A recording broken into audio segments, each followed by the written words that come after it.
V slovenski ustavi, v 143. členu, piše, da se pokrajine ustanovijo z zakonom. Ne morda, ne če bo čas, ampak da se ustanovijo. Točno tako. Pa vendar, če danes pogledamo zemljevid Slovenije, pokrajin preprosto ni. In to zveni kot neka suhoparna pravna uganka, ampak viri, ki jih imava pred sabo, trdijo, da je to v resnici zgodba o zavestni centralizaciji, o centralizaciji moči in denarja. Zgodba, ki jo mnogi imenujejo ljubljanizacija, ja? Prav to? In točno v to se bova danes poglobila. Najna misija je, da s pomočjo teh analiz, ki jih imava, razumeva, zakaj ta ustavna zapoved že, več kot 30 let ostaja mrtva črka na papirju. 30 let. Ja, poskušala bova ugotoviti, kateri mehanizmi ohranjajo to stanje, kdo ima od tega pač največ koristi in, kar je najpomembnejše, kakšne so konkretne posledice za življenje ljudi izven prestolnice.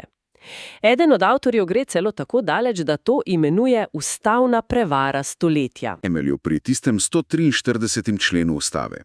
Ker kot razumem, ključna sprememba se je zgodila leta 2006. Kaj točno se je takrat spremenilo? Ja, to je bistvena točka. Prvotna ustava iz 91 je bila glede pokrajin recimo precej ohlapna. Temeljila je na ideji, da se bodo občine same prostovoljno povezale v pokrajine. Kar se seveda ni zgodilo. Seveda se ni. Zakaj bi se? Brez zakona, ki bi pokrajinam dal konkretne naloge in seveda denar, je bila tole prazna lupina. Leta 2006 pa so ustavnodajalci rekli: dovolj je bilo. In so spremenili ustavo. Odgovornost so prenesli neposredno na državo. Torej ni več prostovoljno? Ne. Od takrat naprej ustanovitev pokrajin ni več možnost, ampak jasna zapoved. Država jih mora ustanoviti. Čak malo, da to res ponovim, ker se mi zdi noro. Ustava že od leta 2006, torej skoraj 2 desetletja, eksplicitno zapoveduje ustanovitev pokrajin. In mi jih nimamo. Točno. Moje prvo vprašanje je seveda, kaj se pa pravzaprav dogaja. Kje se je zataknilo? Isti člen ustave namreč določa, da mora biti zakon o ustanovitvi pokrajin sprejet z dvotretjinsko večino. Dvotretjinsko. Ja, z dvotretjinsko večino glasov navzočih poslancev. Ideja je bila, da se zagotovi širok politični konsens, da ne bi vsaka vlada pač z navadno večino risala meje po svoje. Kar je v teoriji smiselno, nočeš, da se meje regij spreminjajo vsaka 4 leta. Točno. Ampak v slovenski politični realnosti, kjer je, saj veva, konsens redka dobrina, se je ta varovalka spremenila v popolno orodje za blokado. Doseči dvotretjinsko večino pri vprašanju, ki zadeva delitev moči in denarja? Misija nemogoča. Absolutno. Vsaka stran lahko blokira drugo in status quo, torej centralizacija. Okej, to je ena ovira. Ampak v javnosti se vedno omenja še nekaj drugega. Tisti večni prepiri o tem, koliko pokrajin naj bi sploh imeli. A ja. In kje bodo njihovi sedeži, kdo bo glavno mesto, kdo bo dobil tablice. Je to res tako nerešljiv problem? To je, klasičen izgovor, ki ga politika zelo rada uporablja za odvračanje pozornosti. Res je, da stroka predlaga manjše število, recimo od 3 do 6 ekonomsko zaokroženih pokrajin. Ki bi bile sposobne delovati. Ja, ki bi bile sposobne izvajati večje projekte. Na drugi strani pa imamo lokalne interese, kjer vsak župan želi svojo pokrajino, vsako mesto želi biti center. In nastane kaos. Ampak analize, ki jih imava pred sabo, so jasne. To niso pravi razlogi, to so dimne zavese. Torej, če prerekanje o zemljevidih in potrebna dvotretjinska večina nista bistvo problema, kaj potem je? Kaj je tisti globši razlog, da se nič ne premakne? Če strneva ugotovitve iz teh virov, je odgovor ena sama beseda. Strah. Strah centralne oblasti v Ljubljani pred izgubo nadzora. Strah? Ja. Ustanovitev pokrajin pomeni masivno decentralizacijo, pomeni prenos ogromnih kosov pogače, tako denarja kot pristojnosti iz prestolnice v regije. Ministrstva bi se morala odpovedati delu svojih proračunov, vpliva in odkrito rečeno tudi delovnih mest. In temu se celoten birokratski aparat tiho, a izjemno odločno upira. Raje ohranijo stanje, kot je. Točno. Raje ohranijo neučinkovit, a centralno nadzorovan sistem, kot da bi del moči prepustili drugim. In tu zgodba postane še bolj zanimiva. V enem od člankov piše, da ne gre zgolj za nek pasiven odpor ali nesposobnost, ampak za aktivno, zavestno strategijo. In tu v igro vstopita dva, minister za kohezijo, Aleksander Jevšek, torej človek za delanje evropskega denarja, in ministrica za infrastrukturo Alenka Bratušek, ki odloča o cestah. Ja, poglejva to dinamiko, kot jo opisujejo viri, ker je resnično poučna. Zgodba gre nekako takole. Ministrstvo za kohezijo, ki ga vodi Jevšek, ne pripravi zakona o pokrajinah. Okay. Ker zakona ni, pokrajine pravno gledano ne obstajajo, nimajo pravne subjektivitete. In ker ne obstajajo, lahko Ministrstvo za infrastrukturo pod vodstvom Bratuškove ohrani popoln centralni nadzor nad vsemi velikimi projekti, predvsem nad regionalnimi cestami. Eden od virov to opiše s citatom, ki se mi je vtisnil v spomin. Če bi imeli pokrajine, bi te prevzele upravljanje regionalnih cest. Tako pa se mora za vsak kilometer asfalta klanjati v Ljubljani. To je res močna podoba. Ponižujoča pravzaprav. Točno. In bistvo te strategije je zamenjanje tez. Vlada ljudem ne da tistega, kar jim po ustavi pripada, torej regionalne samouprave, ampak jim ponudi nekaj drugega.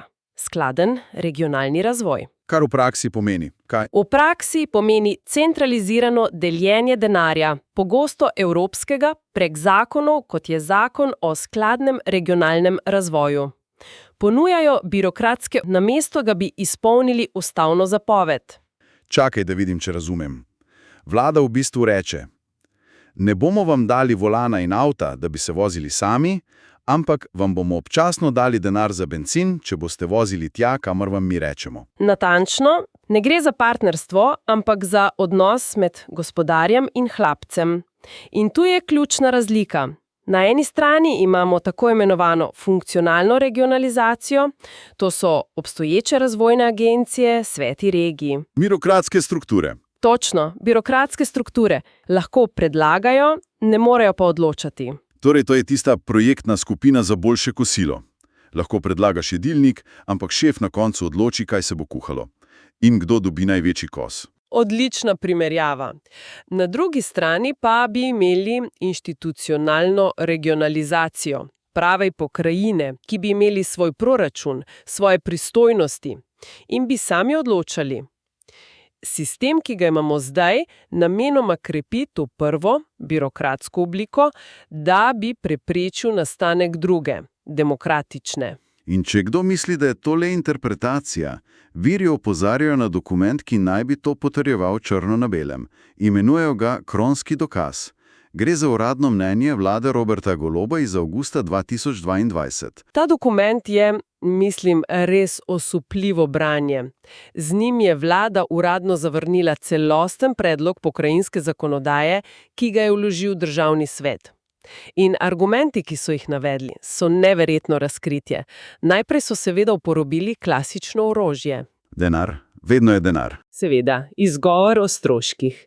Ocenili so, da bi ustanovitev stala 176 milijonov evrov in so strašili z novo birokracijo, s prenosom 4000 javnih uslužbencev. Klasična taktika. Ja. Predstavijo strošek nove ureditve, pri tem pa seveda zamolčijo, koliko denarja in priložnosti se vsako leto izgubi zaradi neučinkovitega, prepočasnega in politično motiviranega centralnega upravljanja. Ampak najbolj ciničen del tega dokumenta, ki naj bi bil golo priznanje centralizma. Absolutno. To je stavek, ki bi moral biti natisnjen na plakatih. Citiram iz uradnega vladnega dokumenta.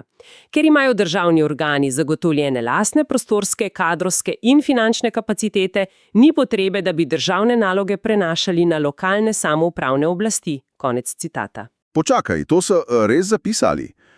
Mi v Ljubljani imamo pisarne, ljudi in denar. Zato ne vidimo nobenega razloga, da bi to moč delili z vami v provincah. Točno to. To je neverjetno. To je v popolnem nasprotju z duhom ustave. Je neposredno priznanje, da ne želijo izpustiti moči iz rok. In da ne bi bilo nobenega dvoma, so v istem dokumentu še razkrili svoje karte. Eksplicitno so predlagali, da se namesto pokrajin raje krepi obstoječi sistem medobčinskega sodelovanja. Torej točno to, kar počne minister Jevšek. Točno to. Krog se sklene. Vlada v dokumentu iz leta 2022 napove točno to, kar se dogaja danes. Neverjetno, vlada je uradno zapisala, da rešitve noče, ker je slaba za Ljubljano. Ampak ironija je, da popolna rešitev že obstaja, kaj ne? In to že leta. In tukaj zgodba postane skoraj absurdna. Leta 2020 je Državni svet s pomočjo vrhunske stroke pripravil celoten zakonodajni paket. 3 zakoni, vse na mizi, preračunano, usklajeno, pripravljeno za sprejetje. In vlada je to zavrnila. Paketa niso zavrnili zato, ker bi bil slab, ampak ker je bil preveč dober. Kaj to pomeni? Kaj je bilo v tem predlogu tako strašljivega za Ljubljano? Poglejva 3 ključne točke, 3 smrtne grehe tega predloga. Prvi in verjetno najpomembnejši – finančna neodvisnost. Bistvo vsega. Absolutno. Predlog je določal, da pokrajinam pripada 25% pobranega davka od dohodkov pravnih oseb na njihovem območju.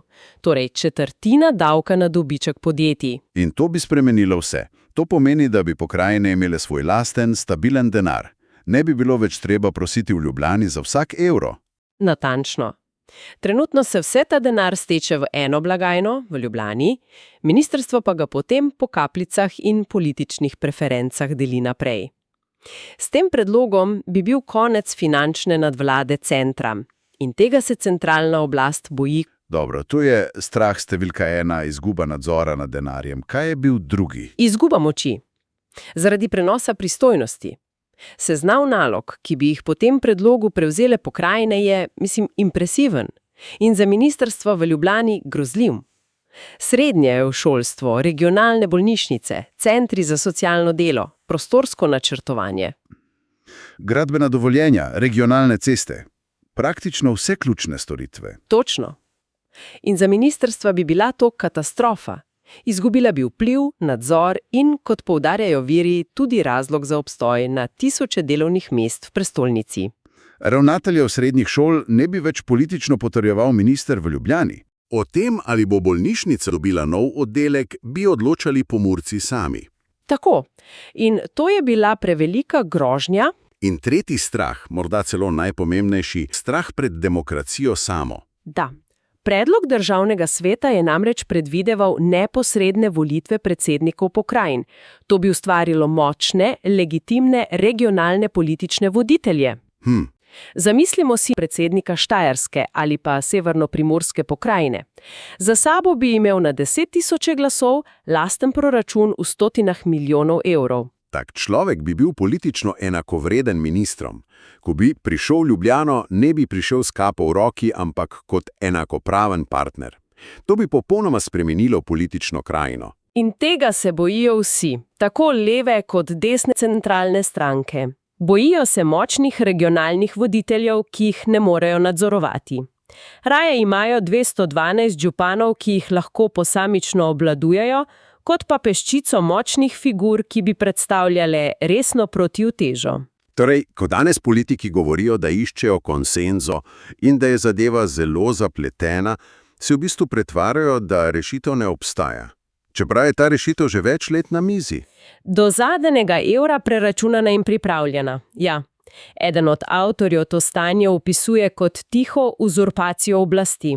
Vlada ve, kaj bi morala storiti, ampak noče, ker bi s tem izgubila monopol.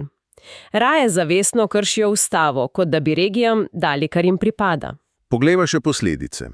Kako to dolgotrajno ignoriranje ustave vpliva na Slovenijo kot celoto? Posledice so vidne na vsakem koraku. Analize kažejo, da Slovenija ostaja ena najbolj centraliziranih držav v Evropi. Imamo 212 občin, ki so pogosto premajhne in finančno prešibke za večje projekte. Razvoj je neenakomeren, denar se kopiči v centru. In župani so, kot sva rekla, v vlogi prosilcev. Odvisni od miloščine iz Ljubljane, ja. Viri so tu ostri in to imenujejo izdaja demokracije. Kar me pri vsem tem najbolj bega, je sistemski molk. Kako je mogoče, da se to dogaja leta in leta, pa nihče zares ne udari po mizi? Začniva pri parlamentu. Parlament je ujetnik lastnih pravil in, seveda, interesov. Strankam, ki imajo sedež v Ljubljani, centralizacija ustreza. Lažje je ne narediti ničesar in se izgovarjati na iskanje konsenza, kot pa odpreti Pandorino skrinjico delitve moči. Dobro, parlament je blokiran. Kaj pa ustavno sodišče? Zakaj oni ne ukrepajo? Sodišče je v zelo nehvaležnem položaju. Čeprav gre za očitno protiustavno stanje, pravniki temu rečejo protiustavna pravna praznina, ustavno sodišče težko prisili parlament, da sprejme točno določen zakon. Ker ustava ne določa roka. Točno, ker ustava ne določa roka, se politika lahko nenehno izgovarja, da proces poteka in da iščejo konsenzus. S tem sodišču jemljejo manevrski prostor. Kaj pa Evropska unija? Bruselj pogosto pritisne na države članice. Zakaj so tukaj tiho? To je morda najbolj boleča točka. Odgovor je preprost. Evropske unije notranja ureditev držav članic ne zanima. Bruselj zanima samo dvoje. Da ima država statistične regije, kar imamo, in da obstaja mehanizem za črpanje kohezijskih sredstev. Ali je ta mehanizem demokratičen ali ne, jim je vseeno. Njim je vseeno, ja. To je za EU notranja stvar Slovenije. Zanima jih revizijska sled denarja, ne pa 143. člen slovenske ustave. Ostane samo še javnost. Zakaj ljudje molčijo? Zakaj ni večjega pritiska iz regij? V teh analizah se vedno znova pojavlja ena misel. Prevara je bila izpeljana prefinjeno. Sistem je namenoma zgrajen tako zapleteno, da povprečen državljan sploh ne dojame, da mu je bila odvzeta temeljna ustavna pravica. Problem je predstavljen kot dolgočasen, birokratski. Točno, kot tehničen problem risanja zemljevidov, ne pa kot fundamentalno vprašanje demokracije. Ljudje so bili prepričani, da je regionalni razvoj pač stvar uradnikov, ne pa njihova pravica. In kot grenko zapiše en vir, uveljavila se je logika bodi tiho, pa boš morda dobil vsaj drobtinice. Torej, če sklenem, neustanovitev pokrajin ni posledica politične nesposobnosti. Vsa kaže, da gre za zavestno, strateško odločitev politične elite za ohranitev centraliziranega sistema, kjer se vsa moč in denar zbirata v prestolnici. To je res globoko neskladje med ustavno obljubo in realnostjo. Točno. In to nas pripelje do končnega vprašanja. Gradivo, ki sva ga predelala, prepričljivo dokazuje, da celovita strokovno pripravljena rešitev obstaja že več let. Vprašanje torej ni več, kako ustanoviti pokrajine, ampak kaj bi se moralo zgoditi, kakšen pritisk ali morda politični pretres, da bi volja v centru končno sledila lastni ustavi. In morda še pomembneje, kaj bi se zgodilo, če regije ne bi bile več tiho in bi namesto prošenj začele postavljati zahteve?